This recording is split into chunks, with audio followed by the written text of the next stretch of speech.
Permata TV YouTube Indonesia untuk kesekian kalinya mempersembahkan sebuah storytelling kekinian abad ini, diangkat dari karya besar Esa Mintardja yang sangat populer di masanya. Berlatar belakang kisah tanah Jawa masa lampau pada saat runtuhnya kerajaan Majapahit dan berdirinya kerajaan Demak, bertabur hikmah kehidupan tiada taranya dengan judul Istana yang Suram. Pada kesempatan yang sangat baik ini, kita masuk pada seri yang ke-12. Selamat menikmati.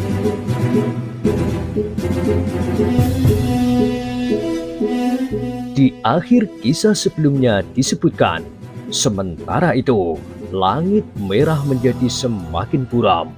Beberapa orang Karangmojo dengan tergesa-gesa pergi ke Banjar sambil membawa makanan dan minuman bagi 3 orang penghuninya. Setiap kali mereka memasuki halaman Banjar, terasa tubuh mereka tergetar. Meskipun sejak orang-orang itu berada di Banjar, belum seorang pun yang pernah diganggunya sejak ia memukul Kasdu. Tetapi bagaimanapun juga, hati mereka tetap tergetar untuk setiap kali bertemu. "Apakah pesanku sudah terpenuhi?" bertanya Kumboro kepada orang-orang yang membawa makanan dan minuman itu. "Daging kambing maksud Tuan?" "Ya, daging kambing muda dan gemuk. Aku sudah jemu makan daging ayam dan telur." Sudah. Kami membawa hampir seluruh tubuh kambing muda itu. Hanya beberapa bagian kami tinggalkan buat makan tuan-tuan besok pagi-pagi." "Bagus," desis Gagak Wereng. "Orang-orang Karangmojo memang orang yang ramah dan baik hati. Kami mengucapkan terima kasih." Orang-orang yang membawa makanan itu tidak menjawab. Mereka meletakkan saja beberapa bakul di atas amben di dalam Banjar sambil mengambil sisa-sisa makanan siang yang berserakan.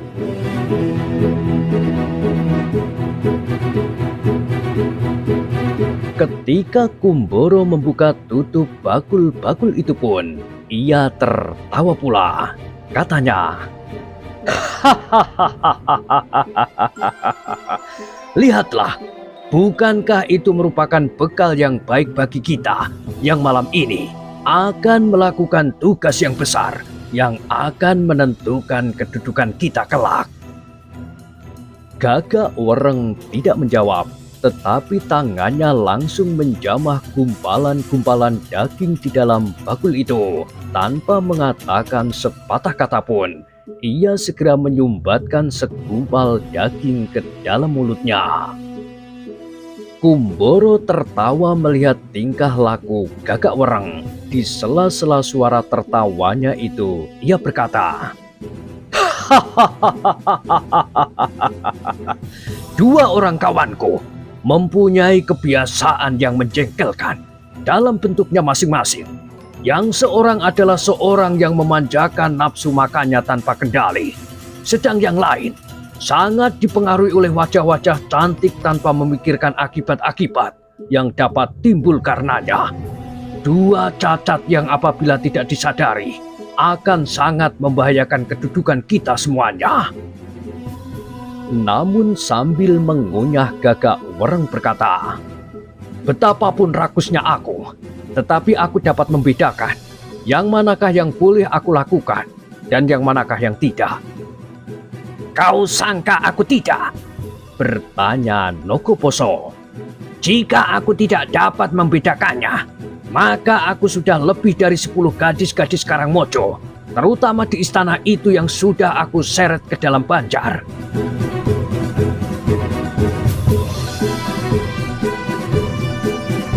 Gagak Wereng tertawa, tetapi ia masih saja menyuapi mulutnya dengan gumpalan-gumpalan daging.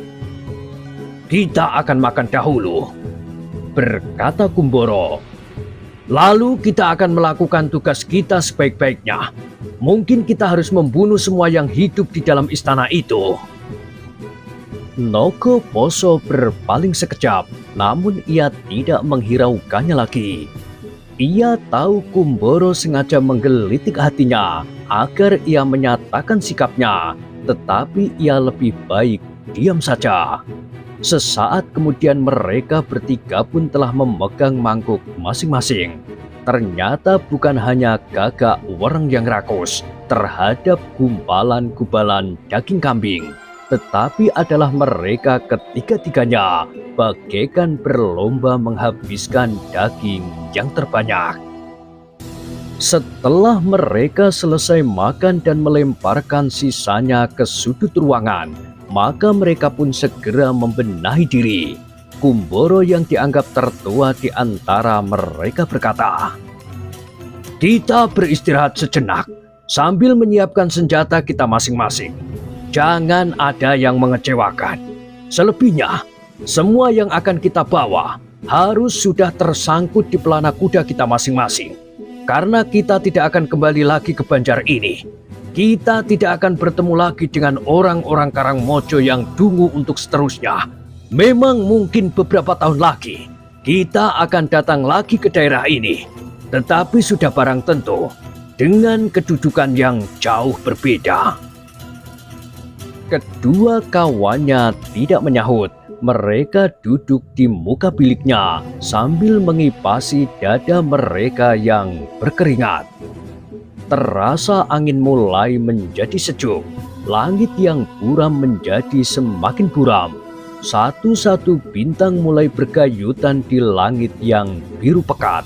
Beberapa helai awan yang putih mengambang dihembus oleh angin ke utara. Padukuhan ini segera menjadi sepi, gumam Gagak Wereng. Jika matahari terbenam, maka hampir semua pintu telah tertutup. Hanya 1-2 orang saja yang masih berada di luar rumah. Pada umumnya, mereka pergi ke rumah Ki Buyut, sahut Nogoposo. Gagak Wereng mengangguk-angguk, matanya yang tajam seolah-olah sedang menusuk ke dalam kegelapan. Satu-satu nampak cahaya pelita yang menembus dinding rumah yang berlubang, jatuh ke atas dedaunan di halaman. Sentuhan angin yang menggerakkan dedaunan itu bagaikan mengguncang sinar pelita yang menggeliat seperti sedang dibayangi oleh kegelisahan yang sangat. Gagak Wereng menarik nafas dalam-dalam. Meskipun hampir setiap pintu rumah sudah tertutup rapat, tetapi seolah-olah Gagak Wereng dapat melihat sekeluarga yang sedang dilanda oleh kecemasan tentang hari depannya duduk di atas amben bambu yang besar. Betapapun juga seorang ayah mencoba menghibur anak-anaknya, tetapi anak-anak yang kecil itu tidak dapat menghindarkan diri dari ketakutan yang luar biasa. Begitu juga dengan ibunya. Kenapa aku justru menjadi hantu bagi sesama manusia? Pertanyaan itu tiba-tiba saja telah menghinggapi jantung Gagak Wereng. Kali ini agaknya yang terakhir, katanya di dalam hati pula.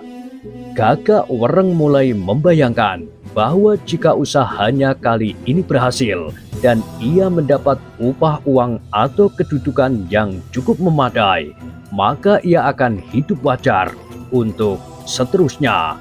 Dan ia pun akan menukar namanya lagi dengan namanya yang sebenarnya, Margojati. Namun demikian ia berkata kepada diri sendiri, tetapi tugas ini harus diselesaikan dahulu. Gagak Wereng menggeliat ketika ia mendengar Kumboro berkata, "Ujung malam ini sudah mulai gelap. Marilah kita berangkat. Kita tidak akan berjalan tergesa-gesa. Kita akan menikmati malam terakhir di Karangmojo ini sebaik-baiknya."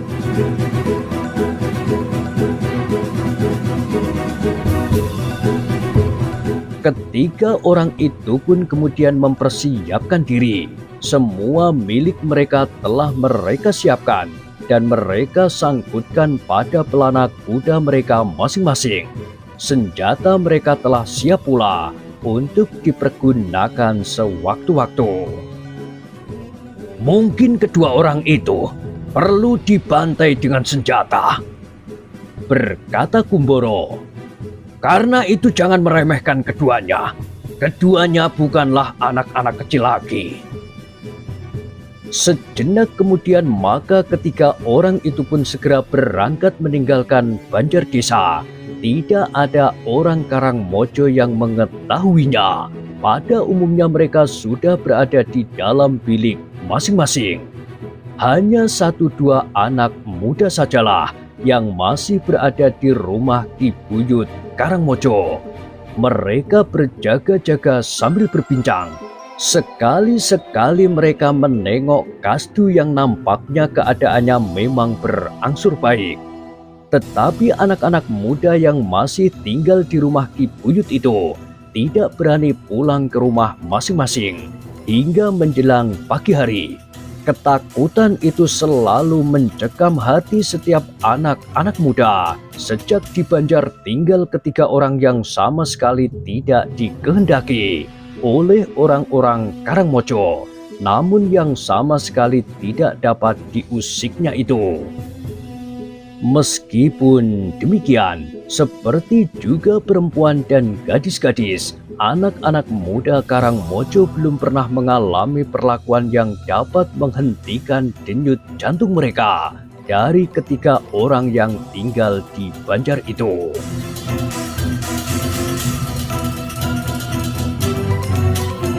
Dalam pada itu, ketika angin malam menjadi semakin dingin, Kumboro, Gagak Wereng dan Nogoposo telah menjadi semakin dekat dengan istana kecil yang terpencil. Di malam hari, istana itu memang nampak suram dan sepi sekali. Seperti sebuah rumah hantu, desis Nogoposo. Ya, sebuah rumah di lereng bukit kecil. Lihat, jika bulan kebetulan purnama, maka istana itu justru akan menjadi semakin mengerikan nampaknya. Seolah-olah dari balik pintunya akan dapat bermunculan sebangsa hantu, jin dan bekasakan. Kita akan memasukinya. Kita akan segera menemukan penghuni istana itu yang sebenarnya. Kawan-kawannya tidak menyaut lagi. Mereka memusatkan perhatian mereka kepada istana yang sepi dan suram itu. Sebuah lampu minyak yang berkeredipan menerangi sebagian kecil pendopo yang terbuka. Namun bagaimanapun juga, hati ketiga orang itu pun terasa menjadi berdebar-debar. Mereka sudah terbiasa membunuh.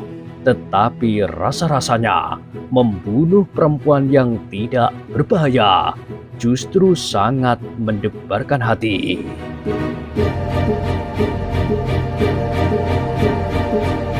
Ketiga orang itu tidak akan tergetar hatinya jika senjata mereka pada saatnya terhunjam di dada kedua orang bangsawan yang sedang berada di istana itu pula.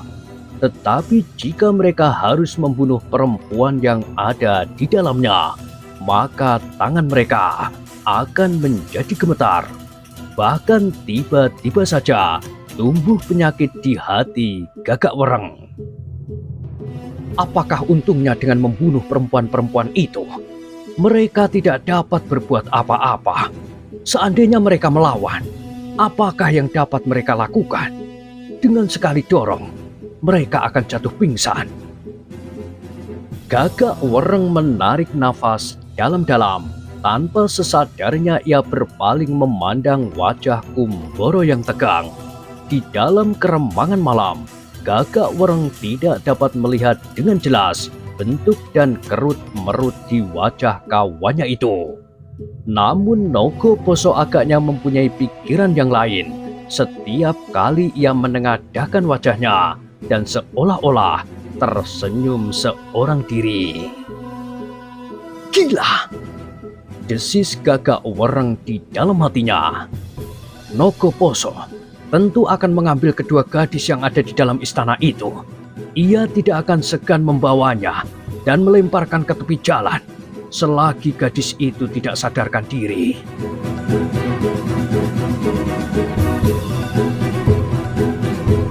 Gagak Wereng adalah seorang laki-laki yang hampir tidak pernah bertanya kepada kawan-kawan dan kepada diri sendiri apakah korbannya perlu dikasihani atau tidak. Ia adalah laki-laki yang bengis dan tidak berperi kemanusiaan. Namun tiba-tiba saja sebuah kejemuan telah merayapi hatinya. Justru selagi ia bergerak mendekati istana yang kecil dan terpencil untuk melakukan tugasnya yang cukup berat. Gila! Ia menggeram di dalam hatinya. Kenapa aku ragu? Apakah sebenarnya aku ketakutan melihat kedua orang bangsawan yang ada di istana itu? Gagak Wereng tidak sempat merenungi dirinya lebih jauh. Kumboro memberi isyarat dengan tangannya, sehingga mereka bertiga pun kemudian berhenti beberapa langkah di depan regol halaman istana yang suram itu. Kita akan memasuki halaman istana. Kita akan menambatkan kuda kita di luar regol, berkata Kumboro. Kenapa di luar regol? Bertanya Nogoposo. Kuda kita tidak boleh menjadi sasaran kebingungan kedua orang yang ada di istana itu. Jika mereka kehilangan akal menghadapi kematian, mereka akan dapat dengan gila menyerang kuda yang tidak tahu menahu tentang perkelahian itu. Selebihnya, kita akan dengan cepat meninggalkan halaman jika keadaan memaksa. Desis Gagak Wereng. Nogoposo memandanginya dengan heran. Katanya, "Hei, sejak kapan kau memperhitungkan cara untuk melarikan diri?" "Bukan untuk melarikan diri," sahut Gagak Wereng, tetapi ia tidak menemukan kata-kata untuk melanjutkan kalimatnya. Nogoposo tertawa. Katanya, "Kedua orang yang tinggal di istana itu adalah bangsawan-bangsawan yang hanya pandai berhias dan merayu perempuan. Karena itu, mereka harus dibunuh. Jika tidak, maka perempuan-perempuan akan menjadi korban mereka dan hidup tersia-sia di hari tuanya." "Cukup," desis Kumboro. "Marilah kita bersiap-siap. Semuanya akan segera dimulai." Ketiga orang itu pun meloncat turun dari kuda mereka dan menambatkan kuda-kuda itu di batang perdu di depan istana itu. Untuk sesaat mereka mencoba mengamati keadaan, tetapi istana itu benar-benar telah menjadi sepi. "Kita akan masuk sekarang," berkata Kumboro. Gagak Wereng dan Nogoposo mengangguk kecil, hampir di luar sadar. Mereka pun telah meraba senjata masing-masing, seolah-olah mereka ingin meyakinkan bahwa senjata-senjata mereka akan dapat menyelesaikan persoalan yang sedang mereka hadapi. Sejenak kemudian Kumboro pun telah berdiri di muka pintu regol. Beberapa kali ia mencoba mendorongnya, tetapi agaknya pintu itu telah diselarak. "Kita dorong saja," desis Nogoposo. "Itu akan membuat keributan. Kita dapat mengangkat selarak dengan memasukkan tangan kita pada bagian yang rusak itu." "Aku tidak telaten," desis Gagak Wereng. "Aku akan loncati dinding batu itu dan aku akan membukanya dari dalam." Kumboro mengangguk. Katanya, "Baik, lakukanlah." Gagak Wereng pun segera meloncat ke atas dinding batu yang mengelilingi halaman. Sejenak ia memandang ke bagian dalam dari dinding batu itu. Ternyata halaman itu benar-benar sepi. tidak ada sesuatu nampak bergerak meskipun sekedar oleh seekor kadal. Gagak Wereng segera meloncat masuk. Dengan hati-hati, ia melangkah mendekati pintu gerbang dan kemudian membuka selaraknya. Kumboro dan Nogoposo yang berada di luar menarik nafas dalam-dalam, seolah pintu telah terbuka lebar-lebar bagi tugas yang akan dilakukannya. Meskipun yang sudah terjadi baru ujung dari keseluruhan tugas yang sangat berat, terlebih-lebih dengan kehadiran kedua orang bangsawan yang berada di dalam istana itu pula. "Apakah kita akan langsung memasuki istana?" bertanya Gagak Wereng. "Sudah barang tentu," jawab Kumboro. "Kita tidak akan membuang waktu lebih lama lagi." "Marilah," geram Nogoposo. "Pekerjaan kita sudah selesai. Kau bermimpi, kita bermulai." "Iya, kita bermulai, tetapi selanjutnya adalah mudah sekali." Kumboro memandang Nogoposo dengan tatapan mata yang ragu, namun ia pun kemudian tidak menghiraukannya lagi. Perlahan-lahan ia mulai melangkah mendekati pendopo yang remang-remang diterangi oleh lampu minyak yang redup.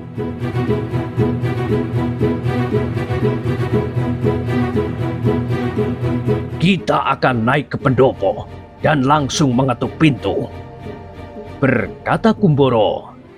"Ya, kita akan mengetuk pintu," sahut Nogoposo yang mulai melangkahkan kakinya naik ke pendopo. Tetapi langkahnya terhenti. Dengan wajah yang tegang ia memandang Kumboro dan Gagak Wereng yang juga termangu-mangu. "Aku mendengar sesuatu," desis Nogoposo. "Ya, aku juga mendengar sesuatu," sahut Kumboro. Ketiganya pun kemudian berdiri mematung. Namun untuk beberapa saat lamanya tidak ada sesuatu yang mereka dengar. Desah angin pun tidak. "Aku akan naik," berkata Nogoposo. "Ternyata kita telah diganggu oleh kecemasan kita sendiri." Kumboro mengangguk. Katanya, "Ketuklah pintu itu keras-keras." Namun Nogoposo tidak sempat menjawab. Tiba-tiba saja terdengar suara tertawa di sisi pendopo itu. Dari dalam kegelapan terdengar suara. "Kau tidak usah mengetuk pintu itu keras-keras. Aku berada di sini." Nogoposo segera meloncat turun. Dengan wajah yang tegang ia memandang ke dalam kegelapan sambil berkata, "Nah, ternyata yang kami dengar bukan sekedar nafas kami sendiri."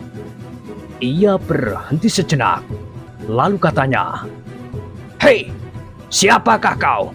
Apakah kau bangsawan yang ada di istana ini?" Ketegangan memuncak ketika mereka melihat dedaunan yang bergerak. Dari dalam kegelapan muncul seseorang yang seperti telah diduga. Ia adalah seorang dari kedua bangsawan yang ada di istana itu. "Oh, kau," desis Kumboro. "Terima kasih atas sambutanmu. Namaku Panji Surowiloko." "Panji Surowiloko," Kumboro mengulang. "Baiklah, kemarilah. Aku akan berbicara denganmu sedikit." Panji Surowiloko melangkah mendekati ketiga orang itu dengan tanpa ragu-ragu. Tidak ada sepercik kecemasan pun yang membayang di wajahnya. "Di manakah kawanmu itu?" bertanya Kumboro kepada Panji Surowiloko. "Ia berada di dalam, tetapi ia akan dengan senang hati menyambut kedatangan kalian pula." "Baiklah, apakah kau sedang menunggunya, Panji Surowiloko?" "Aku memang tinggal di istana ini bersamanya. Ia sedang menengok bibinya yang agaknya hidup seolah-olah dalam pengasingan." "Maksudku, Sekarang ini apakah kau sedang menunggu kawanmu itu? Ia akan keluar nanti. Ia tidak sedang tidur. Ia tentu mendengar kedatangan kalian, tetapi ia masih berada di dalam. Jika demikian, maka aku akan menemuinya dan menemui istri Pangeran Kuda Narpoto. Buat apa kau ingin menemuinya?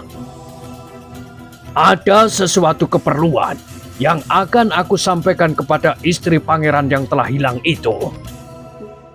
Kisanak, berkata Panji Surowilogo, agaknya tidak pantas jika Kisanak pada malam hari yang gelap datang sebagai tamu di istana ini.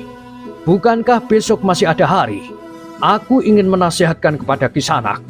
Besok sajalah datang kembali di siang hari. Jangan sekarang.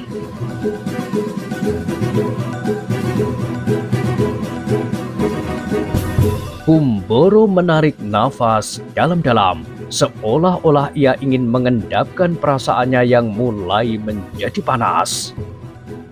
Aku datang untuk menemui istri Pangeran Kuda Narpoto. Aku ingin bertemu barang sekejap, dan aku ingin lakukan sekarang, tidak besok.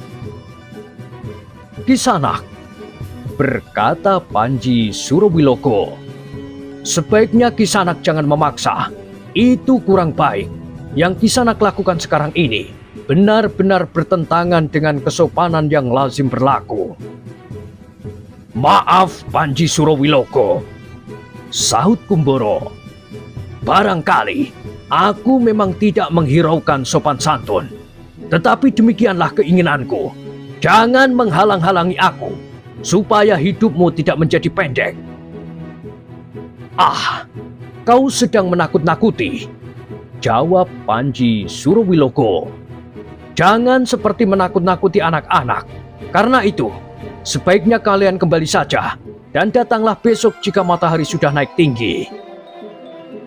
Persetan, geram Kumboro yang hampir kehabisan kesabaran. Kau jangan mempersulit dirimu sendiri. Tentu tidak. Aku sama sekali tidak mempersulit diriku. Tetapi adalah menjadi kewajibanku untuk memperingatkanmu. Ketahuilah bahwa Raden Ayu Kuda Narpoto sekarang sudah tidur. Agaknya ia lelah sekali, karena sehari-harian ia bekerja di dapur. Adalah bukan menjadi kebiasaan istri seorang bangsawan tinggi melakukan pekerjaan itu. Aku tidak peduli, bentak Kumboro yang telah kehilangan kesabaran. Aku akan masuk dan menemuinya. Sebaiknya jangan Kisanak. Nanti kita akan dapat berselisih, bukan saja dengan kata-kata, tetapi mungkin dengan kekerasan. Kumboro menggeram mendapat tantangan itu, maka katanya kemudian tidak kalah garangnya. Baiklah, jika itu yang kau kehendaki, bukan kamilah yang menentang kalian, tetapi kaulah yang sudah memulainya. Tentu saja bukan aku. Aku hanya sekedar mempersilahkan kalian untuk kembali besok. Selebihnya adalah pengotak-atikmu saja. Panji Surowilogo, berkata Nogoposo yang sudah kehilangan kesabaran.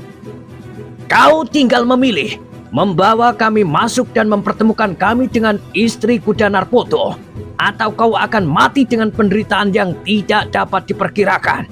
Dengarlah Panji Surowilogo, jika tangan kami menyentuh tubuhmu, maka kau akan menjadi lumpuh, bisu, tuli, dan buta seperti seorang anak muda dari Padukuhan Karangmojo.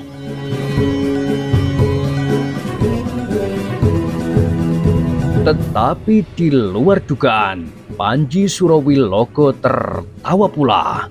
Katanya, memang kemampuan anak-anak dari Karangmojo berbeda dengan perguruan guntur geni yang dapat dibanggakan. Apabila pemimpinnya yang menyebut dirinya bernama Kiai Sekar Pucang.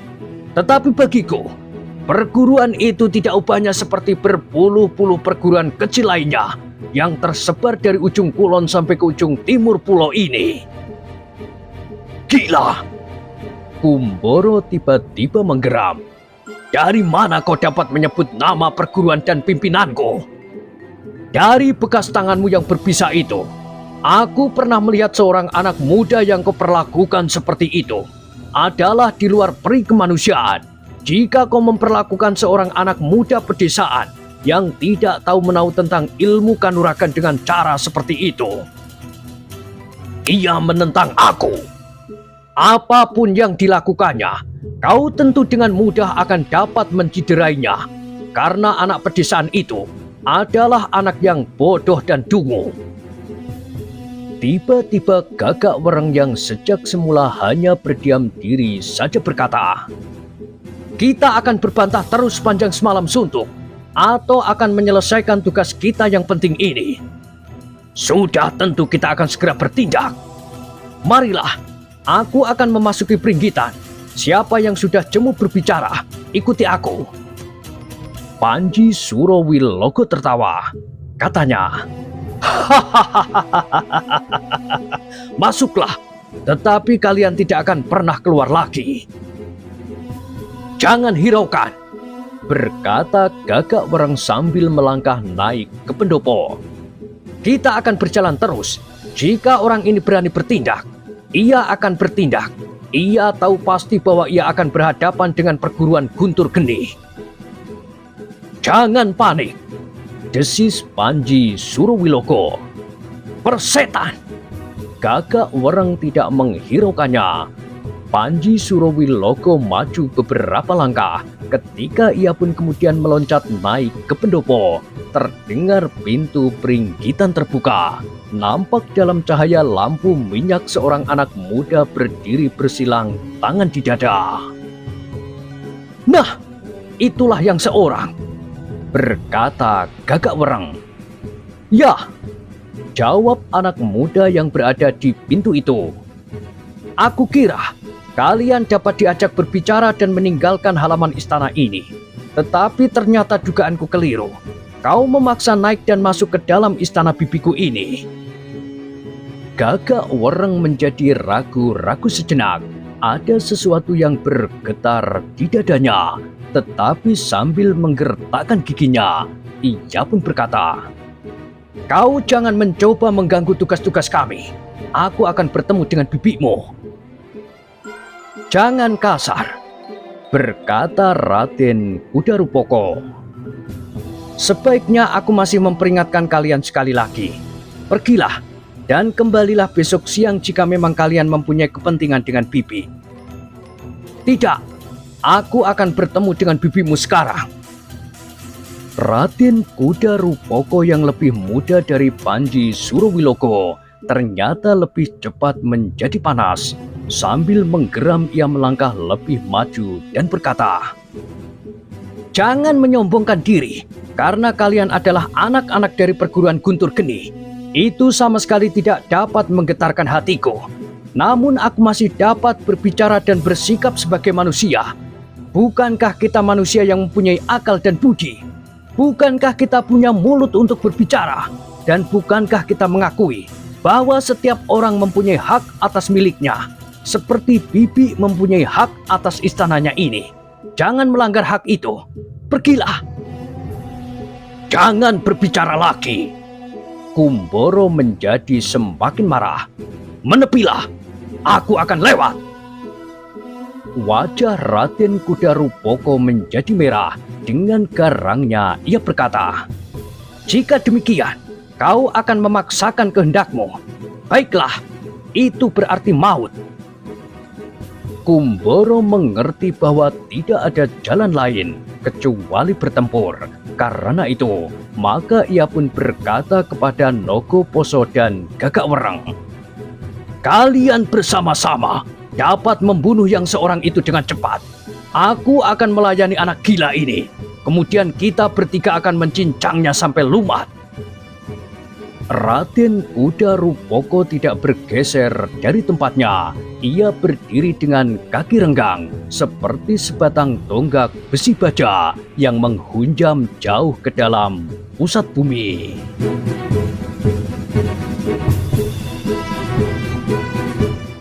Nah, bagaimanakah kisah selanjutnya? Silahkan ikuti terus kisah istana yang suram pada kesempatan berikutnya.